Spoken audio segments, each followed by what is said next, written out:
I hope that the comments I'm about to make will not offend the questioner too much and some people around here. We can no longer continue to make policy for ourselves, in our country, in our region, in our continent, on the basis of whatever support the Western world or France or the European Union can give us. It will not work. It has not worked, and it will not work. Our responsibility is to charter a path which is about how we can develop our nations ourselves. It is not right for a country like Ghana, 60 years after independence, to still have its health and education budgets being financed on the basis of the generosity and charity of European taxpayers. By now, we should be able to finance our basic needs ourselves. And if we are going to look at the next 60 years as a period of transition, a period whereby we can stand on our own feet, our perspective has not to be what the French taxpayer decides to do with whatever surpluses that they have in France. They're welcome. They're appreciated. Whatever interventions that the French taxpayer through their governments make to us are appreciated. We're not going to lick a gift horse in the mouth. But this continent, with all that has happened, is still today the repository of at least 30% of the most important minerals of the world.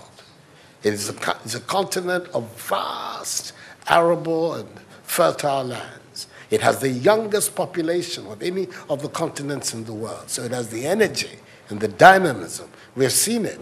These young men who are showing so much resilience and ingenuity in crossing the Sahara, finding ways to go across with rickety boats across the Mediterranean to really, those energies, we want to have those energies working inside our countries.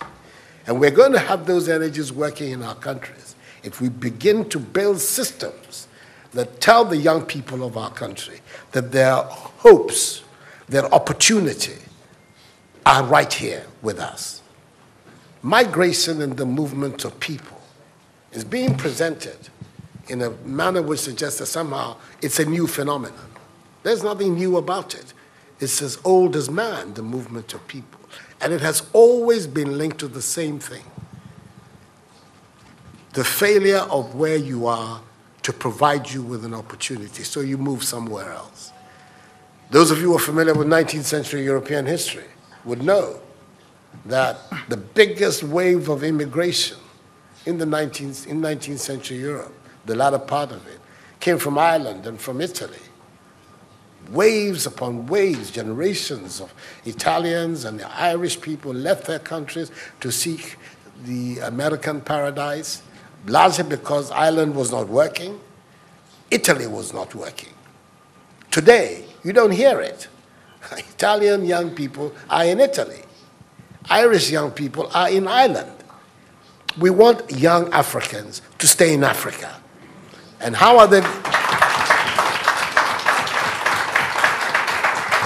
And it means that we have to get away from this mindset of dependence, this mindset about what can France do for us. France will do whatever it needs to do for its own sake. And when those coincide with ours, tant mieux, as the French people say. But our main responsibility as leaders, as citizens, is what we need to do to grow our own countries. What are the institutions that work, that will allow us to have good governance, to have accountable governance, to make sure that the monies that are placed at the disposal of leaders are used for the interests of the state and not for those of the leaders. Our concern should be with what do we need to do in this 21st century to move Africa away from being cap in hand and begging for aid, for charity, for handouts. The African continent, when you look at its resources, should be giving monies to other places. We have huge wealth on this continent.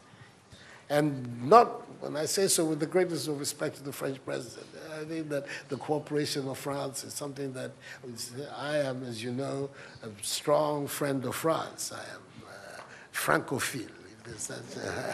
So I don't have any difficulty with that. But I'm talking about our own propulsion, what we need to do to get our countries to work so that we can create the conditions that would allow our young people to forego this hazardous effort to get to Europe. They're not going there because they want to. They're going there because they don't believe they have any opportunities in our countries. So that should be our focus. And I believe that with that if we change that mindset of dependence, that mindset which is contingent on aid and charity, we would see that in the decades ahead of us, the full flowering of the African peoples would take place. And that new African personality that was talked about at the time of our independence will become real and imminent in our times. That's what I'm saying. I hope that I'm not upsetting the questioner or even some of my friends who are here. But these are my strongly held beliefs. And that is the reason why I've adopted as the slogan of my presidency, of my period of the Supreme Office of Ghana, that we want to build a Ghana beyond aid, a Ghana which is independent, which is self-sufficient, that is capable of standing on its own feet and building its own life. We can do it if we have the correct mindset to do so. Mr. President, those are my contributions.